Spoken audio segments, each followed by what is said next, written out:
ಭುವಿ ಪರಂ ನಾಥಂ ಅಪ್ರೇಕ್ಷಮಣನ್ ಭುವನಮನ್ಯೇನ ಚ ಅನ್ಯೇನ ದೋಷ್ಣ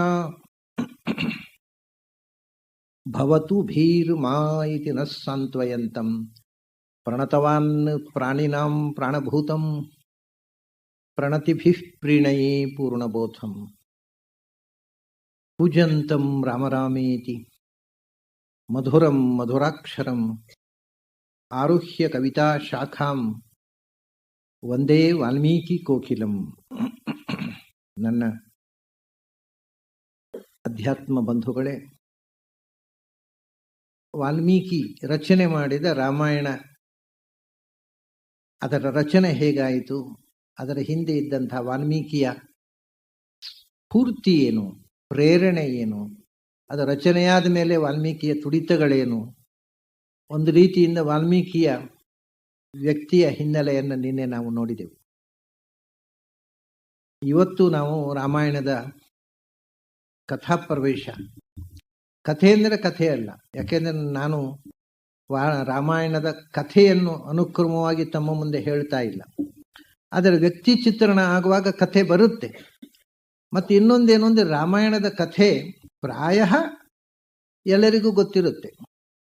ಆದರೆ ಆ ಕಥೆ ಹಿಂದೆ ಇರತಕ್ಕಂಥ ಪಾತ್ರ, ಆ ಪಾತ್ರಗಳ ವ್ಯಕ್ತಿತ್ವ, ಅವುಗಳ ಔನ್ನತ್ಯ, ಅವುಗಳ ವೈಶಾಲ್ಯ, ಅವುಗಳು ನಮಗೆ ಕೊಡತಕ್ಕಂಥ ಜೀವನ ಸಂದೇಶ, ಇದನ್ನು ತಿಳಿಯೋದು ಮುಖ್ಯ ಆಗುತ್ತೆ. ಸುಮ್ಮನೆ ಕಥೆ ಕೇಳುವುದರಿಂದ ಏನು ಉಪಯೋಗ ಬೀಳೋಲ್ಲ. ಹಾಗಾಗಿ ನಾವು ರಾಮಾಯಣದಲ್ಲಿ ವಾಲ್ಮೀಕಿ ಚಿತ್ರಿಸಿದ ವ್ಯಕ್ತಿತ್ವಗಳು, ಪಾತ್ರಗಳು, ಮೊದಲನೇದಾಗಿ ದಶರಥನನ್ನೇ ನಾವು ತೆಗೆದುಕೊಳ್ಳೋಣ. ಅಲ್ಲಿಂದ ಪ್ರಾರಂಭ ಆಗುತ್ತಾನೆ. ದಶರಥ ಮತ್ತು ಅವನ 3 ಪತ್ನಿಯರಿಂದ ರಾಮಾಯಣದ ಕಥೆ, ಈ 4 ಜನ ಸೋದರರು ರಾಮ, ಲಕ್ಷ್ಮಣ, ಭರತ, ಶತ್ರುಘ್ನರು, ಮುಂದೆ ಆ ಇತಿಹಾಸ ಬೆಳೆದುಕೊಂಡು ಬರುತ್ತೆ. ದಶರಥ ಅವನ ರಾಜ್ಯದ ವ್ಯವಸ್ಥೆ ಹೇಗೆ ಮಾಡಿದ್ದ ಅನ್ನೋದನ್ನು ಪ್ರಾರಂಭದಲ್ಲಿ ಹೇಳ್ತಾರೆ ವಾಲ್ಮೀಕಿ. ಅದು ಒಂದು ಸ್ವಲ್ಪ ಅದರ ಚಿತ್ರಣ ತಮ್ಮ ಮುಂದೆ ಕೊಟ್ಟು ನಾನು ಮುಂದಕ್ಕೆ ಹೋಗ್ತೇನೆ. ಆಡಳಿತದ ಒಂದು ವ್ಯವಸ್ಥೆ ಹೇಗಿತ್ತು, ದಶರಥನ ರಾಜ್ಯದಲ್ಲಿ ಅವ್ರು ಹೇಳ್ತಾರೆ, ಅಮಾತ್ಯರು ಮತ್ತು ಪುರೋಹಿತರು. ಪುರೋಹಿತರು ಅಂದರೆ ಧಾರ್ಮಿಕ ವಿಷಯಗಳಲ್ಲಿ ಸಲಹೆ ಕೊಡತಕ್ಕಂಥ ಮಂತ್ರಿಗಳು. ಆಮೇಲೆ ಅಮಾತ್ಯರು ಮತ್ತು ಮಂತ್ರಿಗಳು ಅಂತ 2 ವಿಭಾಗ ಮಾಡ್ತಾರೆ ಆಡಳಿತದಲ್ಲಿ. ಅಮಾತ್ಯರು ಅಂದರೆ ರಾಜನ ಜತೆಗೆ ಸದಾ ಇದ್ದು ಸಲಹೆ ಕೊಡುವವರು. ಅಮ ಅಂದರೆ ಒಟ್ಟಿಗೆ ಅಂತ ಸಂಸ್ಥೆಯಲ್ಲಿ ಅರ್ಥ. ಜತೆಗೆ ಇದ್ದು ಹೆಜ್ಜೆ ಹೆಜ್ಜೆಗೆ ರಾಜನ ಕಾರ್ಯನಿರ್ವಹಣೆಗೆ ನೆರವು ಮಾಡಿ ಸಲಹೆ ಕೊಟ್ಟು ಜೊತೆಗೆ ಇದ್ದು ಕಾರ್ಯವನ್ನ ನಡೆಸುವವರು. ಮಂತ್ರಿಗಳು ಅಂದರೆ ಕೌನ್ಸಿಲರ್ಸ್, ಅವರು ಸಭೆ ಕರೆದು ಹೀಗೆ ಮಾಡುವುದು ಒಳ್ಳೆಯದು, ಸಲಹೆಗಾರರು ಅಷ್ಟೇ. ಅಮಾತ್ಯರು ಅಂದರೆ ಅದನ್ನು ಡೆಮಾನ್ಸ್ಟ್ರೇಟ್ ಮಾಡುವವರು, ಕಾರ್ಯದ ಸಲಹೆಗಾರರು ಮಂತ್ರಿಗಳು. ಅಮಾತ್ಯರು ಅಂದರೆ ಅದನ್ನು ಇಂಪ್ಲಿಮೆಂಟ್ ಮಾಡುವವರು, ಅದನ್ನು ಸಲಹೆ ಕೊಟ್ಟು ರಾಜನ ಜೊತೆಗೆ ಇದ್ದು ಆ ಕೆಲಸಗಳನ್ನು ಇಂಪ್ಲಿಮೆಂಟ್ ಮಾಡುವವರು. ಅದಕ್ಕೆ ಧಾರ್ಮಿಕವಾದ ಹಿನ್ನೆಲೆಯಿಂದ ಏನಾಗಬೇಕು ಅಂತ ಸಲಹೆ ಕೊಡಿ ಮಾರ್ಗದರ್ಶನ ಮಾಡುವವರು ಪುರೋಹಿತರು. ಅವನಿಗೆ ಅವನ ಆಡಳಿತದಲ್ಲಿ ಅಂದರೆ ಒಂದು ನಿಯಮ ಮಾಡಿಕೊಂಡಿದ್ದಾರೆ ನೋಡಿ, 8 ಜನ ಮಂತ್ರಿಗಳು, 8 ಜನ ಮಂತ್ರಿಗಳು ಅಮಾತ್ಯರು, ರಾಜನ ಜೊತೆಗೆ ಇದ್ದು ಸಲಹೆ ಕೊಡತಕ್ಕಂಥವರು 8 ಜನ ಅಮಾತ್ಯರು. ಆಮೇಲೆ ಮಂತ್ರಿಗಳು ಅದು ಯಥಾಶಕ್ತಿ. 2 ಪುರೋಹಿತರು ಅಂತ. ಪುರೋಹಿತ ಅನ್ನೋ ಶಬ್ದದ ಅರ್ಥವನ್ನು ನಾವು ತಿಳ್ಕೊಂಡ್ರೆ ಅವರ ಕರ್ತವ್ಯ ಏನು ಅನ್ನೋದು ಅರ್ಥವಾಗುತ್ತೆ. ಪುರಃ ಹಿತಂ ಯಹ ಪಶ್ಯತಿ ಸ ಪುರೋಹಿತ ಅಂತ. ಅಂದರೆ ನಮಗೆ ಯಾವುದು ಮುಂದೆ ಹಿತವಾಗುತ್ತೋ ಅದನ್ನು ಮೊದಲೇ ಕಂಡು ತಿಳಿಸುವವನು. ಮುಂದೆ ಹೀಗೆ ಮಾಡಿದರೆ ನಿಮಗೆ ಒಳ್ಳೆಯದು, ಹೀಗೆ ಮಾಡಿದರೆ ತೊಂದರೆ ಆಗತ್ತೆ ಅಂತ ಮುಂದೆ ಆಗತಕ್ಕಂಥ ಶುಭಾಶುಭಗಳನ್ನು ಮೊದಲೇ ತಿಳಿದು ಅದನ್ನು ಮೊದಲೇ ಸಲಹೆ ಕೊಟ್ಟು ನಮ್ಮನ್ನು ಒಳ್ಳೆಯ ಕೆಲಸಕ್ಕೆ ತೊಡಗಿಸುವವನು ಪುರೋಹಿತ. ಅದನ್ನು ವೇದದಲ್ಲಿ ಅಗ್ನಿಮೀಳೇ ಪುರೋಹಿತಂ ಅಂತ, ಪೂರ್ವಮೇವ ಹಿತಂ ಪ್ರಭುಂ. ನಮ್ಮ ಎಲ್ಲರ ಪುರೋಹಿತ ಯಾರು ಅಂದರೆ ಭಗವಂತ. ಯಾಕೆಂದ್ರೆ ನಮಗೆ ಯಾವುದು ಮುಂದೆ ಹಿತ ಅಂತ ಅಂತಕ್ಕಂಥದ್ದು ಅವನಿಗೊಬ್ಬನಿಗೆ ಪೂರ್ತಿ ಗೊತ್ತಿರೋದು, ಉಳಿದವರಿಗೆ ಅಷ್ಟೋ ಇಷ್ಟೋ ಗೊತ್ತಿರಬಹುದು, ಗೊತ್ತಿಲ್ಲದೆ ಇರಬಹುದು. ಆ ಹಿತಚಿಂತಕ ಮೊದಲೇ ನಮಗೆ ಬುದ್ಧಿವಾದ ಹೇಳಿ ತಿಳಿ ಹೇಳಿ ಮುಂದೆ ಆಗತಕ್ಕ ಅಪಾಯವನ್ನು ತಪ್ಪಿಸುವ ಮಾರ್ಗದರ್ಶಕರು ಇಬ್ಬರು, ವಸಿಷ್ಠ ಮತ್ತು ವಾಮದೇವ. ಆಮೇಲೆ ಅವನ ಜೊತೆಗೆ ಇದ್ದು ಸಲಹೆಯನ್ನು ಇಂಪ್ಲಿಮೆಂಟ್ ಮಾಡುವವರು 8 ಜನ. ಅಷ್ಟೌ ಬಭೂವು ವೀರಸ್ಯ ತಸ್ಯ ಅಮಾತ್ಯಾಹ ಯಶಸ್ವಿನಃ ಅಂತ ಹೇಳ್ತಾರೆ ವಾಲ್ಮೀಕಿ. ಅಷ್ಟೌ ಬಭೂವುರ್ ವೀರಸ್ಯ ತಸ್ಯ ಅಮಾತ್ಯಾಹ. 8 ಜನ ಅವನಿಗೆ ಮಂತ್ರಿಗಳು, ಅಥವಾ ಮುಖ್ಯವಾಗಿ ಅಮಾತ್ಯರು. ಮತ್ತು ಅಮಾತ್ಯರು ಮಂತ್ರಿಗಳು ಅನ್ನೋದಕ್ಕೆ ಸ್ವಲ್ಪ ವ್ಯತ್ಯಾಸ ಇದೆ. ಈಗ ಸಚಿವರು, ಅಮಾತ್ಯರು, ಮಂತ್ರಿಗಳು ಎಲ್ಲವನ್ನು ಒಂದೇ ಅರ್ಥದಲ್ಲಿ ನಾವು ಬಳಸ್ತೇವೆ. ಮೂಲತಃ ನಾನು ಹೇಳಿದೆ, ಮಂತ್ರಿಗಳು ಅಂದರೆ ಸಲಹೆಗಾರರಾಗಿ ಸಭೆಯಲ್ಲಿ ಬಂದು ಭಾಗವಹಿಸಿ ಸಲಹೆ ಕೊಟ್ಟು ಅವರು ಹೊರಟು ಹೋಗ್ತಾರೆ ಮಂತ್ರಿಗಳು. ಅಮಾತ್ಯರು ಅದನ್ನು ಇಂಪ್ಲಿಮೆಂಟ್ ಮಾಡ್ತಾರೆ, ಅಲ್ಲಿ ಇದ್ದು ರಾಜನ ಜೊತೆಗೆ ಇದ್ದು ಕಾರ್ಯನಿರ್ವಾಹಕ ಮಂಡಳಿ. ಅಮಾತ್ಯರು ಅಂದರೆ ಕಾರ್ಯನಿರ್ವಾಹಕರು, ಮಂತ್ರಿಗಳು ಅಂದರೆ ಸಲಹೆಗಾರರು. 8 ಜನ ಅಮಾತ್ಯರು. ಅಷ್ಟೌ ಬಭೂವು ವೀರಸ್ಯ ತಸ್ಯ ಅಮಾತ್ಯಾಹ ಯಶಸ್ವಿನಃ. ದೃಷ್ಟಿ ಜಯಂತಃ ವಿಜಯಃ ಸಿದ್ಧಾರ್ಥಃ ಅರ್ಥಸಾಧಕಃ ಅಶೋಕಃ ಮಂತ್ರಪಾಲಶ್ಚ ಸುಮಂತ್ರಶ್ಚ ಅಷ್ಟಮೋ ಭವತು. 8 ಜನರಲ್ಲಿ ಅದರ ಒಬ್ಬನ ಕರ್ತವ್ಯ ನಮಗೆ ಸ್ಪಷ್ಟವಾಗಿ ಗೊತ್ತಾಗುತ್ತೆ. ಸುಮಂತ್ರ. ಇವನು ಸುಮಂತ್ರ ದಶರಥನ ಗಾಡಿಯ ಚಾಲಕನೂ ಹೌದು. ಸುಮಂತ್ರ ದಶರಥನ ಅಂತರಂಗ ಮಿತ್ರನೂ ಹೌದು. ಸುಮಂತ್ರ ಅರ್ಥಮಂತ್ರಿಯೂ ಹೌದು. 3 ಕೆಲಸ ಒಬ್ಬನಿಗೆ. ಅವನ ಅರ್ಥಮಂತ್ರಿ ಮತ್ತು ದಶರಥನ ಗಾಡಿಯ ಚಾಲಕ, ದಶರಥನ ಅಂತರಂಗ ಮಿತ್ರ. ಅಂದರೆ ಅರ್ಥಮಂತ್ರಿಯಾದವ ಇಷ್ಟನ್ನು ನಿಮಗೆ ನಿರ್ವಹಣೆ ಮಾಡತಕ್ಕಂಥ ಒಂದು ಅಂತರಂಗ ಮಿತ್ರನೇ ಅವನ ಗಾಡಿಯ ಚಾಲಕ. ಗಾಡಿ ಅಂದರೆ ನಮ್ಮ ಹಾಗೆ ಕಾರು ಗೀರು ಇರಲಿಲ್ಲ ಅವಾಗ, ಕುದುರೆ ಗಾಡಿ. ಅದಕ್ಕೆ ರಥ ಅಂತ ಹೆಸರು. ಸಂಸ್ಕೃತದಲ್ಲಿ ರಥ ಅಂತಂದರೆ ಗಾಡಿ ಅಂತ ಅರ್ಥ. ಅಶ್ವರಥ ಅಂದರೆ ಕುದುರೆಯ ಗಾಡಿ. ಈಗ ರಥ ಅಂದರೆ ದೇವರು ಮಾತ್ರ ಹೋಗೋದು, ಮನುಷ್ಯರು ಹೋಗ್ಲಿಕ್ಕೆ ಆಗೋದಿಲ್ಲ ಅದರಲ್ಲಿ. ಅದಲ್ಲ, ಅದು ಬೇರೆ ರಥ. ನಿಜವಾಗಿ ಸಂಸ್ಕೃತದಲ್ಲಿ ರಥ ಅಂದರೆ ನಾವು ಓಡಾಡತಕ್ಕಂಥ ವಾಹನ. ವಿಶೇಷವಾಗಿ ಕುದುರೆ ಕಟ್ಟಿದ ಗಾಡಿಯನ್ನೇ ಎತ್ತಿನ ಗಾಡಿಗಿಂತಲೂ ಹೆಚ್ಚು. ಯಾಕೆಂದ್ರೆ ಎತ್ತಿನ ಗಾಡಿಯನ್ನ ರಥ ಅಂತ ಕರೀತಿರ್ಲಿಲ್ಲ, ಶಕಟ ಅಂತ ಕರೀತಿದ್ರು. ಕುದುರೆ ಗಾಡಿಯನ್ನ ರಥ ಅಂತ ಕರೀತಿದ್ರು. ಆದ್ರಿಂದ ರಥದಲ್ಲಿ ಕೂತು ಬಂದ ಅರ್ಜುನ. ಯಾವ ರಥ? ಗರುಡ ರಥವೋ ಬ್ರಹ್ಮರಥವೋ ಯಾವ ರಥವೋ ಅಲ್ಲ, ಕುದುರೆ ರಥ. ಕುದುರೆ ಗಾಡಿಯಲ್ಲಿ ಕೂತು ಯುದ್ಧಕ್ಕೆ ಬಂದಾಗ ಅವರು ಬಳಸ್ತಾ ಇದ್ದದ್ದು ರಥ. ಅದರಿಂದ ಕುದುರೆ ಗಾಡಿಯಲ್ಲಿ ಕೂತು ಯುದ್ಧ ಮಾಡುವವರನ್ನ ರಥಿಕರು, ಮಹಾರಥರು ಅಂತ ಕರೀತಿದ್ರು. ರಥ ಗಾಡಿ. ಆ ಗಾಡಿಯಲ್ಲಿ ಕೂತು ಬರತಕ್ಕಂಥವರು ರಥಿಕರು. ಇದಾಯಿತು. ಈಗ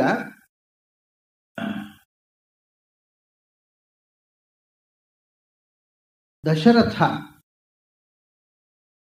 ತನ್ನ ಸಾರಥಿಯಾದ ಸುಮಂತ್ರನನ್ನೇ, ಯಾಕೆಂದ್ರೆ ಅವನ ವಾಹಕನು ಅತ್ಯಂತ ಸ್ನೇಹಿತನಾಗಬೇಕು, ನಂಬಿಕಸ್ಥ.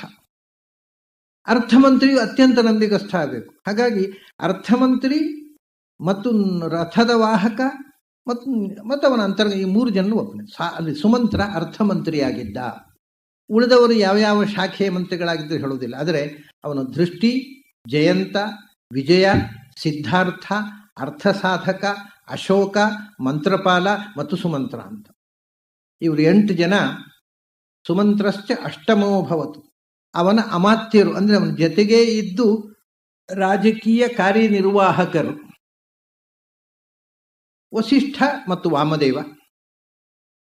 ಇವರು ಪುರೋಹಿತರು. ಮೊದಲೇ ಹೀಗೆ ಮಾಡಬೇಕು ಅಂತ ಹೇಳೋದಷ್ಟೇ ಅವರ ಕೆಲಸ. ಅದಕ್ಕೆ ಬೇಕಾಗಿರತಕ್ಕಂಥ ವೈದಿಕ ಕರ್ಮಗಳನ್ನು ನಿರ್ವಹಿಸುವುದು. ಇವರಿಬ್ಬರಿಗೆ ಜೊತೆಗೆ ಇನ್ನೂ ಅನೇಕ ಮಂದಿ ಇರ್ತಾರೆ. ಇವರು ಪ್ರಧಾನ ಪುರೋಹಿತರು ಇಬ್ಬರು. ಧಾರ್ಮಿಕ ಮಂತ್ರಿಗಳು ಅಂತ ಹೇಳಬಹುದು ಬೇಕಿದ್ರೆ ನಾವು. ಈಗ ಅಂತಹ ಒಂದು ವಿಭಾಗವೇ ಇಲ್ಲ. ಈಗ ಧಾರ್ಮಿಕ ಮಂತ್ರಿಗಳು ಅಂತಿಲ್ಲ, ಈಗ ಬರೇ ಅಧಾರ್ಮಿಕ ಮಂತ್ರಿಗಳು ಮಾತ್ರ ಇರೋದು. ಯಾಕೆಂದ್ರೆ ಧರ್ಮಾತೀತವಾದ ದೇಶ ನೋಡಿ, ಇಲ್ಲಿ ಧಾರ್ಮಿಕ ಮಂತ್ರಿಗಳಿರೋದು ಅಪರಾಧ. ಧರ್ಮಾತೀತ ದೇಶದಲ್ಲಿ ಧಾರ್ಮಿಕ ಮಂತ್ರಿಗಳು ಅಂತಿದ್ರೆ ಅದನ್ನ ಹಿಂದೆ ಒಂದು ದೇಶ ಒಂದು ರಾಜಕೀಯ ಅಸ್ತಿತ್ವ ವ್ಯವಸ್ಥೆ ಅಂತ ಇರಬೇಕಾಗಿದ್ರೆ ಅದಕ್ಕೆ ಪಂಚಾಂಗ ಧರ್ಮ ಹಿಂದಿನ ಕಾಲದಲ್ಲಿ. ಅದರಿಂದ ಅವರಿಗೆ ಧರ್ಮಾತೀತ ಅನ್ನೋ ಒಂದು ಶಬ್ದ ಮುಂದೆ ಈ ದೇಶದಲ್ಲಿ ಹುಟ್ಟಿತು ಅನ್ನುವ ಕಲ್ಪನೆ ಕೂಡ ಇರಲಿಲ್ಲ ಅವರಿಗೆ. ಅಂತಹ ಒಂದು ಧರ್ಮಾತೀತ ಅನ್ನುವಂಥ ಕೆಟ್ಟ ಶಬ್ದ ನಿರ್ಮಾಣಾತೀತ ಅನ್ನೋ ಕಲ್ಪನೆ ಕೂಡ ಇರಲಿಲ್ಲ. ಅಂಥ ಧರ್ಮದ ವ್ಯವಸ್ಥೆಗೋಸ್ಕರ ಇಬ್ಬರು ಮಂತ್ರಿಗಳು ಅಥವಾ ಅಮಾತ್ಯರು ಎಂಥವರಿದ್ರು ಅಂತ ಅದು ಸ್ವಲ್ಪ ಇದನ್ನ ನಾವು ತಿಳ್ಕೊಳ್ಬೇಕು. ಯಾಕಂದ್ರೆ ಆ ಕಾಲದ ಮಂತ್ರಿಗಳು ಹೇಗಿದ್ರು, ಈ ಕಾಲದವ್ರು ಹೇಗಿರ್ತಾರೆ ನಮ್ಗೆ ಗೊತ್ತಿದೆ ನೋಡಿ. ಆ ಕಾಲದವ್ರು ಹೇಗಿದ್ರು ಕಾಂಟ್ರಾಸ್ಟ್. ಬಹಳ ಅದ್ಭುತವಾದ ಒಂದು 2-3 ಮಾತುಗಳಲ್ಲಿ ವಾಲ್ಮೀಕಿ ಹೇಳ್ತಾರೆ.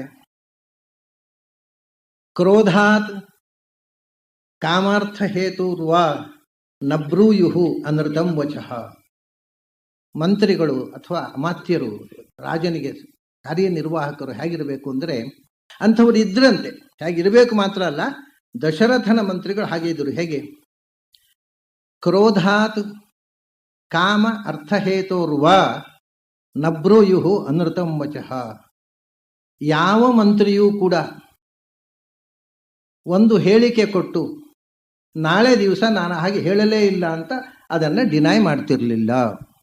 ಮಾತು ಸುಳ್ಳು ಆಡಿದ್ದಿಲ್ಲ, ಆಡಿದ್ದನ್ನ ಹಿಂದೆ ತೆಗೆದುಕೊಂಡದ್ದಿಲ್ಲ. ಅಂಥ ಪ್ರಾಮಾಣಿಕರು ಮಂತ್ರಿಗಳಾಗ್ತಿದ್ರು. ಆಮೇಲೆ ಸುಳ್ಳು ಯಾಕೆ ಹೇಳೋದು ಅಂದರೆ 3 ಕಾರಣ ಮನುಷ್ಯ ಸುಳ್ಳಿಲಿಕ್ಕೆ. ಒಂದು ಸಿಟ್ಟು, ಸಿಟ್ಟಿನಿಂದ ಒಬ್ಬನ ಮುಗಿಸ್ಬಿಡ್ಬೇಕು ಅಂತ ಏನೋ ಒಂದು ಢೋಂಗಿ ಮಾಡೋದು. ಢೋಂಗಿ ಮಾಡ್ಲಿಕ್ಕೆ 3 ಕಾರಣ. ಒಂದು ಕ್ರೋಧ, ಮತ್ತೊಂದು ಸೆಕ್ಸ್, ಯಾವುದೋ ನನ್ನ ಸೆಕ್ಸುವಲ್ ಅರ್ಜಿಗೋಸ್ಕರ ಏನೋ ಸುಳ್ಳು ಹೇಳಿ ಏನೋ ಮಾಡ್ತೇನೆ, ಅಥವಾ ಅದಕ್ಕೋಸ್ಕರ ಯಾರ್ಯಾರಿಗೋ. ಮತ್ತೊಂದು ದುಡ್ಡಿನ ಆಸೆ, ಲಂಚ ತೆಗೆದುಕೊಂಡು ಮೋಸ ಮಾಡ್ಬೋದು ಸರ್ಕಾರಿ ಅಧಿಕಾರಿಗಳು. ಹೆಣ್ಣಿನ ಲೋಭಕ್ಕೋಸ್ಕರ ಮೋಸ ಮಾಡ್ಬೋದು, ಅಥವಾ ದ್ವೇಷ, ಸಿಟ್ಟು. ಒಂದು ಕೈ ನನಗೆ ಈಗ ಅಧಿಕಾರ ಬಂದಿದೆ, ಒಂದು ಕೈ ನೋಡಬೇಕು ಅಂತ. 3 ಅಲ್ಲದೆ 4ನೇ ಕಾರಣ ಇಲ್ಲ ಅಪ್ರಾಮಾಣಿಕನಾಗೋದಕ್ಕೆ.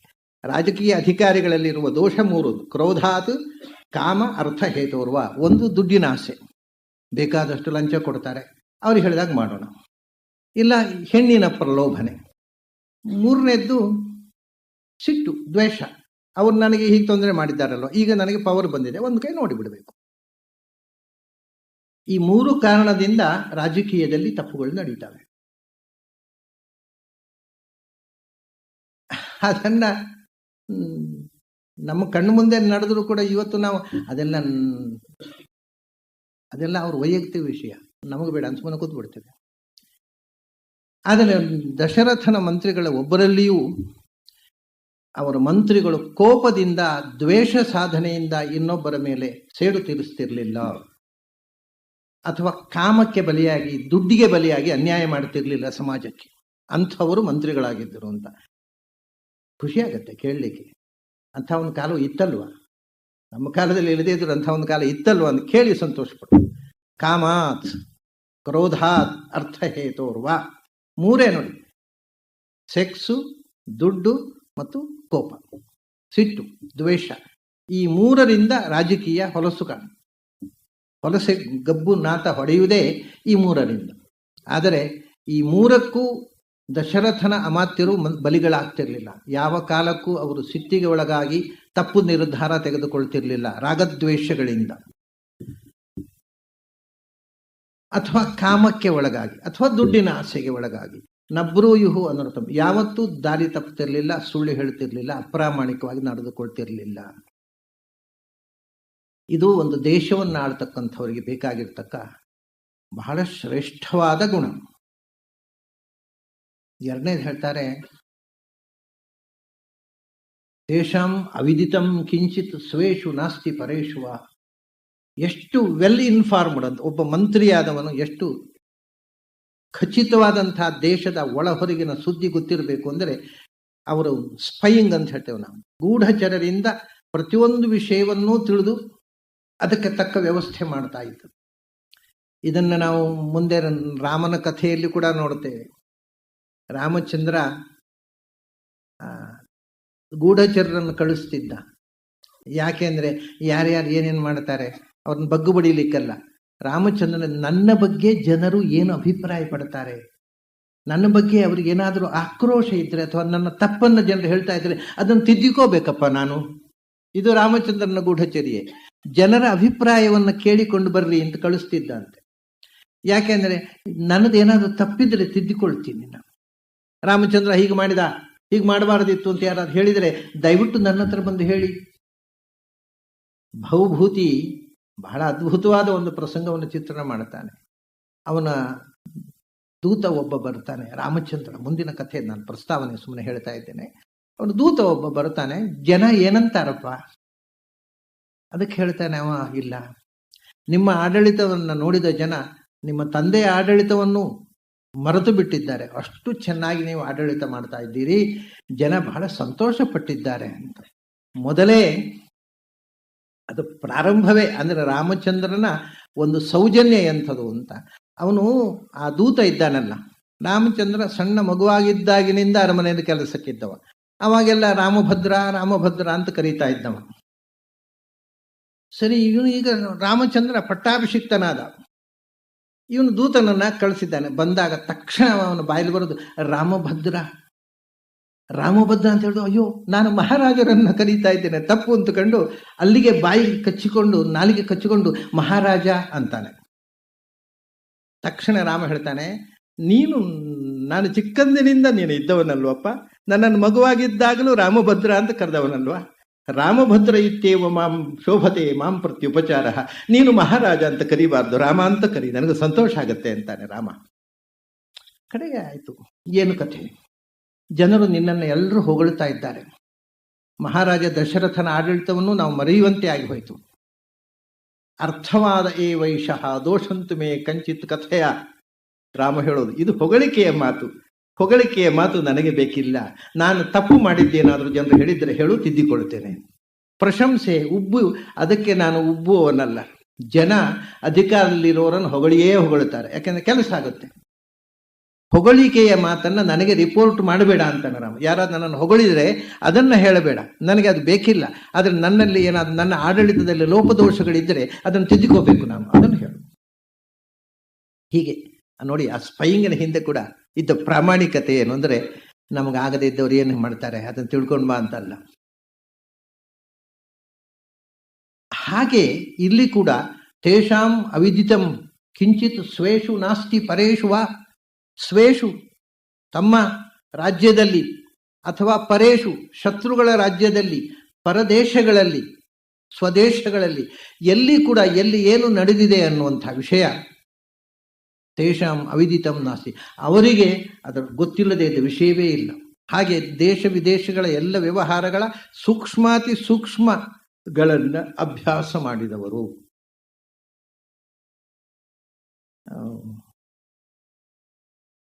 ಮೊನ್ನೆ ಒಬ್ಬರು ಕೇಂದ್ರದ ಮಂತ್ರಿಗಳು ಬಂದಿದ್ದರು. ಅವರ ಹತ್ರ ಪ್ರಶ್ನೆ ಮಾಡಿದರು ಒಬ್ಬರು, ಟೆರರಿಸಂನ ಮುಂದಿನ ಸ್ಥಿತಿ ಏನಾದೀತು. ಅವರು ಮೊದಲು ಕೊಟ್ಟರು ಗೊತ್ತಿಲ್ಲ ಅನ್ನೋದು. ಯಾರು ನಾವು ನೀವು ಹೇಳ್ಬೋದಲ್ವಾ, ಗೊತ್ತಿಲ್ಲ ಅಂತ ಹೇಳೋದಕ್ಕೆ ಕೇಂದ್ರದ ಮಂತ್ರಿಗಳೇ ಬೇಕಿಲ್ಲ. ಯಾರು ಮುಂದೆ ಏನಾದೀತು ಗೊತ್ತಿಲ್ಲ. ಆಮೇಲೆ ಮತ್ತೆ ಒಂದು ಮಾತು ಹೇಳಿದರು, ಪ್ರಾಯ ಇದನ್ನು ನಿಯಂತ್ರಿಸುವುದು ನಮ್ಮಿಂದ ಆಗುವುದಿಲ್ಲ, ಇದು ದಿನದಿಂದ ದಿನಕ್ಕೆ ಹೆಚ್ಚುತ್ತಾ ಹೋಗುತ್ತೆ, ಅದಕ್ಕೆ ನಾವು ಸಿದ್ಧರಾಗಿರಬೇಕು.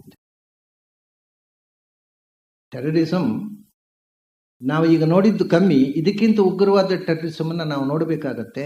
ಏನೂ ಮಾಡ್ಲಿಕ್ಕೆ ಆಗುವುದಿಲ್ಲ ನಮ್ಮಿಂದ.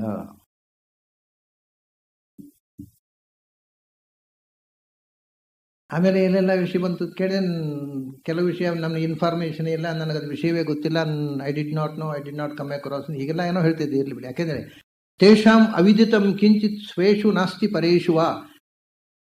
ಏನು ವಿಷಯ ಹೇಳಿದ್ರು ಗೊತ್ತು, ಅದು ಗೊತ್ತು. ಅದಕ್ಕೆ ಹೀಗೆ ಮಹಾರಾಜ ಅದನ್ನ ಪ್ರಶ್ನೆ ಮಾಡಿದರೆ ಅದಕ್ಕಿಂತ ಮುಂಚೆ ಅದನ್ನ ತಿಳ್ಕೊಂಡು ಅದಕ್ಕೆ ಸೊಲ್ಯೂಷನ್ ತಯಾರು ಮಾಡಿರ್ಬೇಕು ಅವರು ಮಂತ್ರಿಗಳು. ತೇಷಾಂ ಅವಿದಿತಂ ಕಿಂಚಿತ್ ಸ್ವೇಷು ನಾಸ್ತಿ ಪರೇಷುವ. ಮತ್ತು ಅವರ ಕೀರ್ತಿ ವಿದೇಶೇಶ್ವಪಿ ವಿಖ್ಯಾತ, ದೇ ಆರ್ ಇಂಟರ್ನ್ಯಾಷನಲಿ ನೋನ್ ಅಂತ ಹೇಳ್ತಾರೆ. ಎಂತ ವಿದೇಶೇಶ್ವಪಿ ವಿಖ್ಯಾತ. ಎಂಥ ಮಂತ್ರಿಗಳು ಅಂದರೆ ವಿದೇಶದಲ್ಲಿ ಕೂಡ ಅವರ ಕೀರ್ತಿ ಪ್ರಖ್ಯಾತಿ. ಅಂಥವರನ್ನ ವಿದೇಶ ಅಂತಂದ್ರೆ ನೀವು ಇಂಟರ್ನ್ಯಾಷನಲ್ ಅಂತ ನಾನು ಇವತ್ತಿನ ಭಾಷೆಯಲ್ಲಿ ಹೇಳಿದ್ದು.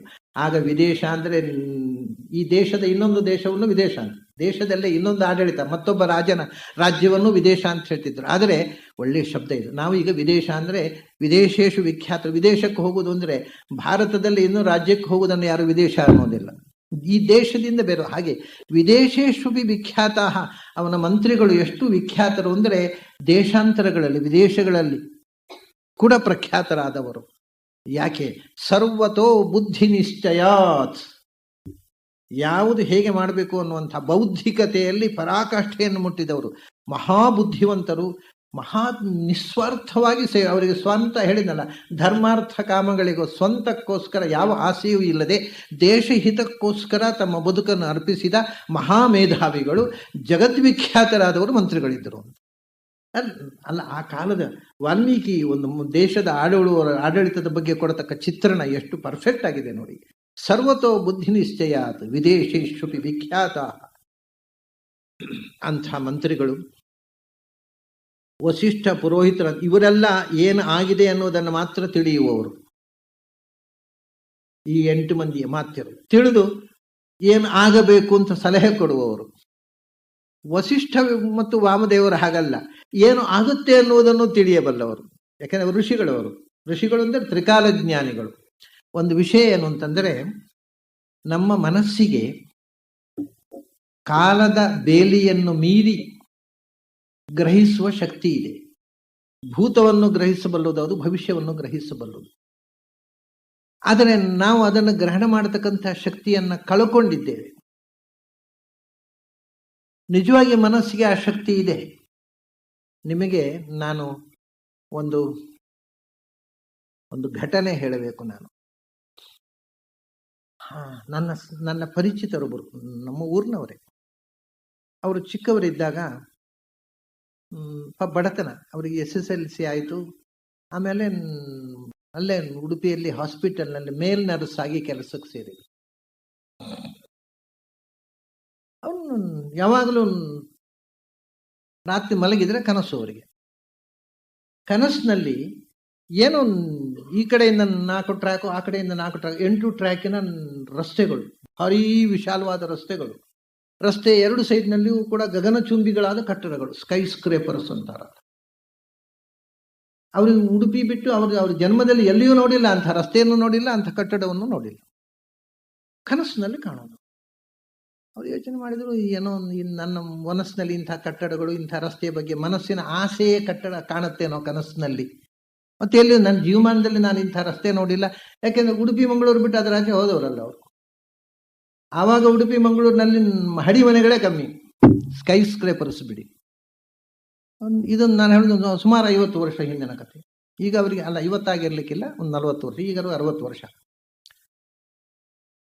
ಸರಿ, ಹೀಗೆ ಕೆಲಸ ಮಾಡ್ತಾ ಇದ್ದವ್ರು ಅಕಸ್ಮಾತ್ ಆಗಿ ಯಾರದೋ ಪರಿಚಯ ಆಗಿ, ಯಾರೋ ಒಬ್ರದ್ದು ಏನೇನೋ ಆಗಿ ಅವರಿಗೆ ಅಮೆರಿಕೆಗೆ ಹೋದ್ರು. ಅವರು ಅಮೆರಿಕದಲ್ಲಿ ಒಬ್ಬ ಇವರಿಗೆ ಆಶ್ರಯ ಕೊಟ್ಟು ಅವರ ಹಾಸ್ಪಿಟಲ್ನಲ್ಲಿ ಇವರನ್ನು ಸೂಪರ್ವೈಷನ್ಗೆ ಬಿಟ್ಟರು. ಇವರು ಇರ್ಲಿಕ್ಕೆ ಒಂದು ಮನೆ ಕೊಟ್ಟರು. ಮನೆಯಿಂದ ಅವ್ರ ಹಾಸ್ಪಿಟಲ್ ಕಾಂಪ್ಲೆಕ್ಸ್ ನ್ಯೂಯಾರ್ಕಿನಲ್ಲಿ ಬರಬೇಕು. ದಿಗ್ಭ್ರಮೆ ಅವರಿಗೆ. ಅವರು ಕನಸಿನಲ್ಲಿ ಯಾವ ರಸ್ತೆಯನ್ನು ಕಂಡಿದ್ದಾರೋ ಅದೇ ರಸ್ತೆಯಲ್ಲಿ ಎಚ್ಚರದಲ್ಲಿ ನಡೆದು ಬರ್ತಾ ಇದ್ದಾರೆ. ಕನಸಿನಲ್ಲಿ ಯಾವ ಕಟ್ಟಡಗಳನ್ನು ಕಂಡಿದ್ದಾರೋ ಅದೇ ಕಟ್ಟಡಗಳು ನ್ಯೂಯಾರ್ಕ್ನಲ್ಲಿವೆ.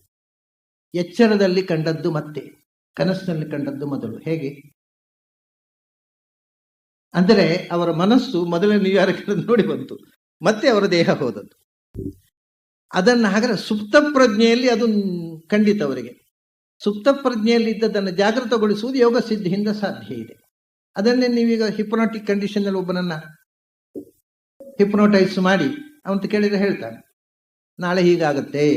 ಗೊತ್ತಿದೆ. ಹಾಗಾದ್ರೆ ಮನಸ್ಸಿಗೆ ಭವಿಷ್ಯತ್ತನ್ನು ಓದಲಿಕ್ಕೂ ಗೊತ್ತಿದೆ. ಮನಸ್ಸಿನ ಪ್ರಪಂಚ ಎಷ್ಟು ಅದ್ಭುತ ಅಂತಂದ್ರೆ ಅದು ಹೊರಗಿನ ಪ್ರಪಂಚಕ್ಕಿಂತ ವಿಸ್ಮಯ, ಅತ್ಯಂತ ವಿಸ್ಮಯಾವಹ. ಆದ್ರೆ ನಾವು ಅದನ್ನೆಲ್ಲವನ್ನು ಆಫ್ ಮಾಡಿ ಕೂತ್ಬಿಟ್ಟಿದ್ದೇವೆ. ಅದರ ಎಲ್ಲಾ ಪ್ಲಗ್ಗಳನ್ನು ಸ್ವಿಚ್ ಅನ್ನು ಆಫ್ ಮಾಡಿ ಏನು ಕೆಲಸ ಮಾಡದ ಹಾಗೆ ಮಾಡಿ ಕೂತ್ಬಿಟ್ಟಿದ್ದೇವೆ. ವಸಿಷ್ಠ ವಾಮದೇವರಂಥವರಲ್ಲ. ಎಲ್ಲ ಇಡೀ ಒಳಗಿನ ಮಿದುಳಿನ ಎಲ್ಲಾ ಫಲಗಳು ಸ್ವಿಚ್ ಅನ್ನು ಆನ್ ಮಾಡಿದವರು ಅವರು. Billions of switches are there, ಒಂದೆರಡಲ್ಲ. ಆ ಎಲ್ಲ ಸ್ವಿಚ್ ಅನ್ನು ಆನ್ ಮಾಡಿಬಿಟ್ರೆ ಇಡೀ ವಿಶ್ವ ನಮ್ಮ ಕಣ್ಣು ಮುಂದೆ ನಿಲ್ಲುತ್ತೆ. ಭೂತ ಭವಿಷ್ಯತ್ತುಗಳು ವರ್ತಮಾನ 3 ಕಾಲವು ಏಕಕಾಲವಾಗಿ ಇಡೀ ನಮ್ದು. ಅಂಥ ಸಾಧನೆಯ ಎತ್ತರಕ್ಕೇರಿದವರು ವಸಿಷ್ಠ ವಿಶ್ವಾಮಿತ್ರರು. ಅದು ಆ ಕಾಲಕ್ಕೆ ಅಲ್ಲ, ಇವತ್ತಿಗೂ ನೀವು ಇದನ್ನು ಸಾಧನೆ ಮಾಡ್ಬೋದು. ಅಷ್ಟು ಮಟ್ಟದಲ್ಲಿ ಅಲ್ಲದಿದ್ರೆ ಕಿಂಚಿತ್ತಾದರು ಮನಸ್ಸಿನ ಏಕಾಗ್ರತೆಯಿಂದ ಇದನ್ನು ಎಲ್ಲವನ್ನೂ ಮಾಡ್ಲಿಕ್ಕೆ ಬರುವಂಥದ್ದು. ಇದು ಯಾವುದೂ ಕೂಡ ಹಿಂದಿನ ಕಾಲದ್ದು ಈ ಕಾಲದ್ದಲ್ಲ ಅಂತ ಏನೂ ಇಲ್ಲ, ಎಲ್ಲ ಕಾಲದಲ್ಲೂ ಸಾಧ್ಯವಾಗುವಂಥದ್ದು. ಹಾಗೆ ಮುಂದೆ ಏನಾಗುತ್ತೆ ಅನ್ನುವುದನ್ನು ತಿಳಿದು ಅದಕ್ಕೆ ಬೇಕಾದ ಪರಿಹಾರವನ್ನು ಸೂಚಿಸ್ತಾ ಇದ್ದವರು ಇಬ್ಬರು. ಅಂದರೆ ಇವತ್ತು ಅಮೆರಿಕಾದಲ್ಲಿ ಒಂದು ಸಬ್ಜೆಕ್ಟ್ ಇದೆ, ಅವರಿಗೆ ಇದೆಲ್ಲ ಗೊತ್ತಿಲ್ಲ, ಆದರೆ ಫ್ಯೂಚರಾಲಜಿ ಅಂತ. ನಮ್ಮಲ್ಲಿ ಇಲ್ಲ. ನಮ್ಮಲ್ಲಿ ಒಂದು ರಸ್ತೆ ಅಗಲ ಕಿರಿದಾದರೆ ಅದನ್ನ 10 ವರ್ಷದ ಮೇಲೆ ಮತ್ತೆ ರಿಪೇರಿ ಶುರು ಮಾಡ್ತಾರೆ ಅದನ್ನು. ಅಲ್ಲಿ ಹಾಗಲ್ಲ, ನಾಳೆ ಎಷ್ಟು ಜನಸಂಖ್ಯೆ ಬರುತ್ತೆ ಅದಕ್ಕೆ 10 ವರ್ಷದ ಮುಂಚೆ ಅದಕ್ಕೆ ಫ್ಯೂಚರಾಲಜಿ ಅಂತ, ಅದನ್ನು ಎಷ್ಟು ಅಗಲ ಮಾಡಬೇಕು ರಸ್ತೆ ಅನ್ನೋದನ್ನು, ಮತ್ತು ಈ 10 ವರ್ಷ ನಂತರ ಎಷ್ಟು ಇಲೆಕ್ಟ್ರಿಸಿಟಿ ಬೇಕು, 10 ವರ್ಷ ನಂತರ ಎಷ್ಟು ವಾಟರ್ ಸಪ್ಲೈ ಬೇಕು, ಅದಕ್ಕೆ 10 ವರ್ಷದ ಮೊದಲು ಪ್ಲಾನಿಂಗ್ ಮಾಡ್ತಾರೆ. ಅದಕ್ಕೆ ಫ್ಯೂಚರಾಲಜಿ ಅಂತ ಹೆಸರು. ನಮ್ಮ ದೇಶದಲ್ಲಿ ಪಾಸ್ಟಾಲಜಿ ಮಾತ್ರ ಇರೋದು, ಫ್ಯೂಚರಾಲಜಿ ಇಲ್ಲ. ಅದನ್ನ ಇದಕ್ಕೆ ಫ್ಯೂಚರಾಲಜಿಗೆ ಋಷಿಗಳಿದ್ರು ಹಿಂದೆ. ಮುಂದೆ ಏನಾಗುತ್ತೆ ಅದಕ್ಕೆ ಹೀಗೆ ಮಾಡಬೇಕು ಅಂತ. ಆದರೂ ಆಗಲೇಬೇಕು ಅಂತಿದ್ರೆ ಬಾಯಿ ಮುಚ್ಚಿ ಕೂತ್ಕೊಳ್ತಿದ್ರು ಅವರು ಕೂಡ. ಇರ್ದಿದ್ರೆ ಪಟ್ಟಾಭಿಷೇಕ ಮಾಡಬೇಡಯ್ಯ, ಮಾಡಿದ್ರೆ ಇವತ್ತು ಪಟ್ಟಾಭಿಷೇಕ ಆಗೋಲ್ಲ, ರಾಮ ಕಾಡಿಗೆ ಹೋಗ್ಬೇಕಾಗತ್ತೆ ಅಂತ ಹೇಳಬಾರ್ದಿತ್ತ ವಸಿಷ್ಠರಿಗೆ.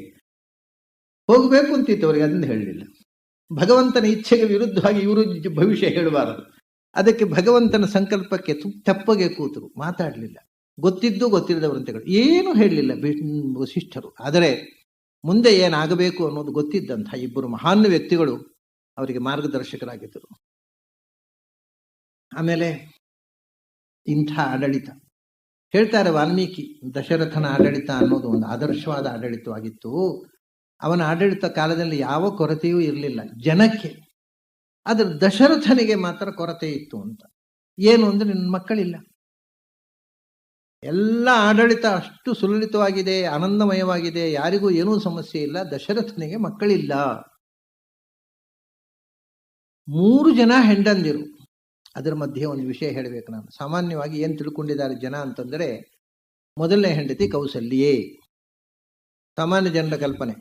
2ನೇ ಹೆಂಡತಿ ಸುಮಿತ್ರೆ, ಕೈಕೇಯಿ ಕೊನೆ ಹೆಂಡತಿ, ಹೀಗೊಂದು ಕಲ್ಪನೆ ಇದೆ. ಬಟ್ ಅವನು ಮದುವೆ ಆದ ಕಥೆ ನಿಮಗೆ ಹೇಳ್ತೀನಿ ನಾನು. ಹಾಗಲ್ಲ ನಿಜವಾಗಿ. ಮೊದಲು ಅವನು ಕೋಸಲ ದೇಶದವ. ಅವನ ದೇಶದ್ದೇ ಆದ ಒಂದು ಹುಡುಗಿಯನ್ನು ಮದುವೆಯಾದ, ಸಮೀಪದ ಹುಡುಗಿ. ಅದೇ ಕೋಸಲ ದೇಶದ ಒಂದು ರಾಜವಂಶದ ಹುಡುಗಿ ಕೌಸಲ್ಯ ಅಂತ.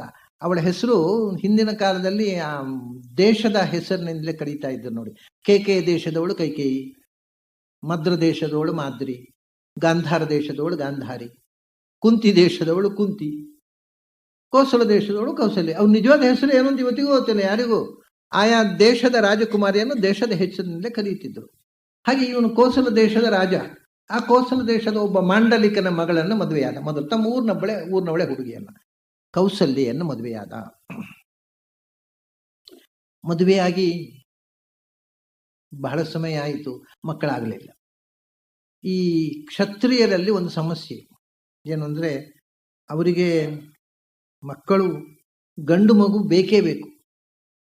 ಸಿಂಹಾಸನದಲ್ಲಿ ಮುಂದೆ ಕೂಡಿಸಲಿಕ್ಕೆ ಒಂದು ಗಂಡು ಮಗು ಬೇಕು ಅಂತ. ಇದು ಯಾವಾಗ ಇದ್ದದ್ದು? ರಾಮಾಯಣದ ಕಾಲದಲ್ಲಿ ಒಂದು ಗಂಡು ಮಗು ಬೇಕು. ದಶರಥನಿಗೆ ಹೆಣ್ಣು ಮಕ್ಕಳಿದ್ದರು, ಅದು ಮತ್ತೆ ಹೇಳ್ತೇನೆ ನಾನು. ಗಂಡು ಮಗು ಆಗಲಿಲ್ಲ. ಸಿಂಹಾಸನ ಕೂಡಿಸಲಿಕ್ಕೆ ಒಂದು ಗಂಡು ಮಗು ಬೇಕು. ಇದನ್ನು ಕೂಡ ಮುಂದೆ ಕೃಷ್ಣಾವತಾರದಲ್ಲಿ ಕೃಷ್ಣ ಮುರಿದು ಬಿಟ್ಟ. ಅವನು ಕಾಶ್ಮೀರದ ರಾಜ ತೀರಿಕೊಂಡಾಗ ಯಶೋವತಿ ಅಂತ ಅವನ ಹೆಂಡತಿ, ಕೃಷ್ಣ ಹೋಗಿ ಅವಳನ್ನು ಸಿಂಹಾಸನ ಕೂಡಿಸಿ ಪಟ್ಟಾಭಿಷೇಕ ಮಾಡಿ ಬಂದುಬಿಟ್ಟ. ಯಾಕೆ ನೀನೇ ರಾಜ ಹಾಕೊಂಡ್ರು? ಯಾಕೆ? ಇಲ್ಲ, ರಾಜ ಇಲ್ಲ. ರಾಜ ಯಾಕೆ ಬೇಕು? ರಾಣಿ ಇದ್ದಾಳಲ್ವ? ಅಲ್ಲ, ರಾಣಿ ಸಿಂಹಾಸನ ಕೂಡಿಕೊಳ್ಳೋ ಹಾಗಿಲ್ಲ, ರಾಜ ಬೇಕು. ಏನಿಲ್ಲ, ಅವಳೇ ಆಳ್ತಾಳೆ ಅಂತ ಅವಳನ್ನು ಸಿಂಹಾಸನ ಕೂಡಿಸಿ ಪಟ್ಟಾಭಿಷೇಕ ಮಾಡಿ ಬಂದ ಕೃಷ್ಣ. ಅಂದ್ರೆ ಹೆಣ್ಣು ದೇಶವನ್ನು ಆಳಬಹುದು ಅಂತ ಮೊದಲು ಸಂಪ್ರದಾಯ ಪ್ರಾರಂಭ ಮಾಡಿದವ ಕೃಷ್ಣ. ಅದು ದಶರಥನ ಕಾಲದಲ್ಲಿ ಇದು ಗೊತ್ತಿರಲಿಲ್ಲ. ಸಿಂಹಾಸನ ಕೂಡ್ಬೇಕಾದ್ರೆ ಒಬ್ಬ ಗಂಡು ಬೇಕು.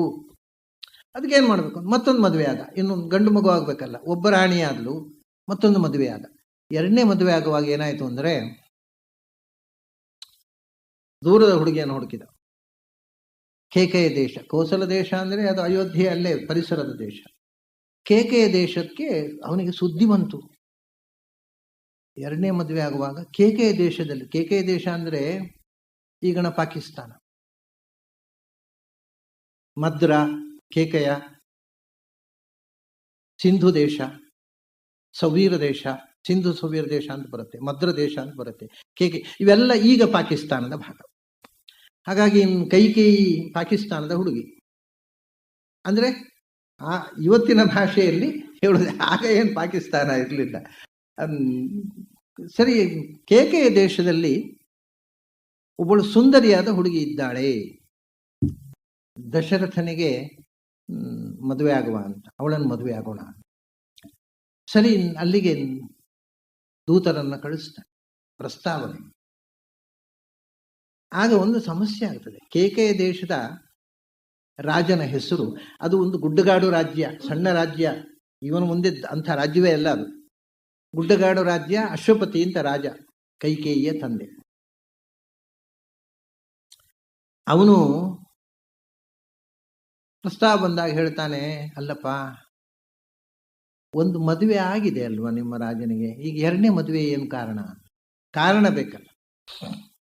ಅದಕ್ಕೆ ಇಲ್ಲ, ನಮ್ಮ ರಾಜನಿಗೆ ಮದುವೆ ಆಗಿ ಬಹಳ ವರ್ಷ ಆಯ್ತು, ಮೊದಲನೇ ಹೆಂಡತಿಯಿಂದ ಮಕ್ಕಳಿಲ್ಲ, ಒಂದು ಗಂಡು ಮಗು ಬೇಕು ಅಂತ ಮದುವೆ ಆಗ್ತಾ ಇತ್ತು. ಆಹಾ, ಹಾಗಾದ್ರೆ ಒಂದು ವಿಷಯ ಅಲ್ಲ ಏನು, ಈಗ ಅಕಸ್ಮಾತ್ ನನ್ನ ಮಗಳನ್ನು ನಿಮ್ಮ ರಾಜನಿಗೆ ಕೊಟ್ಟು ಮದುವೆ ಮಾಡಿದೆ ಅಂತ ಇಟ್ಕೊಳ್ಳಿ, ಮದುವೆ ಆದ್ಮೇಲೆ ಮೊದಲನೇ ಹೆಂಡತಿಗೆ ಮಗು ಆದ್ರೆ ನನ್ನ ಮಗಳ ಗತಿ ಏನು ಅಂತ ಕೇಳಿದ. ಹಾಗಾಗಿ ನಾನು ಮಗಳನ್ನು ಕೊಡುವುದಕ್ಕೆ ಅಡ್ಡಿ ಇಲ್ಲ, ನನಗೊಂದು ಮಾತು ಕೊಡ್ತೀನಿ ನೋಡಿ. ಇದು ಇಡೀ ರಾಮಾಯಣದ ಒಂದು ಸಮಸ್ಯೆ ಇರುವುದು ಇಲ್ಲಿ. ಅವನ ಅಶ್ವಪತಿ ರಾಜ ಒಂದು ಕಂಡೀಷನ್ ಹಾಕಿದ, ಒಂದು ನಿಯಮ. ನಾನು ನನ್ನ ಮಗಳನ್ನ ದಶರಥ ಮಹಾರಾಜನಿಗೆ ಕೊಟ್ಟು ಮದುವೆ ಆಗಬೇಕಾಗಿದ್ದರೆ ನನ್ನ ಮಗಳಲ್ಲಿ ಹುಟ್ಟಿದ ಮಗನಿಗೆ ರಾಜ್ಯ ಕೊಡ್ತೇನೆ ಅಂತ ಮಾತು ಕೊಡಬೇಕು. ಕೊಟ್ಟಿದ್ದ ದಶರಥ, ಮಾತು ಕೊಟ್ಟಿದ್ದ. ನೋಡಿ, ಇಡೀ ರಾಮಾಯಣದ ಸಮಸ್ಯೆ ಇರುವುದು ಇಲ್ಲಿ. ದಶರಥ ಮಾತು ಕೊಟ್ಟಿದ್ದ, ಮತ್ತೆ ನೋಡುವ ಮದುವೆ ಆಗಲಿ, ಚಂದದ ಹುಡುಗಿ ಒಂದು ಸಿಗುತ್ತಲ್ಲ, ಮತ್ತೆ ಉಳಿದದ್ದು ಮತ್ತೆ ನೋಡುವ ಅಂತ. ಈ ಹುಡುಗಿಯನ್ನು ಬಿಡ್ಲಿಕ್ಕೆ ಮನಸ್ಸಿಲ್ಲ ಅವನಿಗೆ. ಅತ್ಯಂತ ಸುಂದರಿ ಅಂತ ಹೇಳ್ತಾರೆ, ಬಹಳ ಚಂದ ಇದ್ಲಂತೆ. ಆದ್ರಿಂದ ಮತ್ತೆ ಏನಾದ್ರೂ ಆಗತ್ತೆ, ಮತ್ತೆ ನೋಡೋಣ, ಈಗ ಮದುವೆ ಒಪ್ಕೊಂಡ್ಬಿಟ್ಟ. ನಿನ್ನ ಅಶ್ವಪತಿ ರಾಜನ ಹತ್ರ, ಅಂದ್ರೆ ಎರಡು ದೇಶದ ಒಪ್ಪಂದ ಇದು. ಅಲ್ಲಿ ಅಶ್ವಪತಿ ರಾಜ, ಇಲ್ಲಿ ದಶರಥ, ಇವರಿಬ್ಬರು ರಾಜರುಗಳ ಒಪ್ಪಂದ ಏನು ಅಂದ್ರೆ, ನಿನ್ನ ಮಗಳನ್ನ ನಾನು ಮದುವೆ ಆಗ್ತೇನೆ ಮತ್ತು ಅವಳಲ್ಲಿ ಹುಟ್ಟಿದ ಮಗನಿಗೆ ಅಯೋಧ್ಯೆಯ ಪಟ್ಟ ಕೊಡ್ತೇನೆ ಅಂತ ಮಾತು ಕೊಟ್ಟು ಮದುವೆ ಆಗಿದ್ದಾನೆ. ಮುಂದಿನ ಎಲ್ಲ ಸಮಸ್ಯೆಗಳಿಗೆ ನಾಂದಿ ಆಯ್ತಾ ಇಲ್ಲಿ.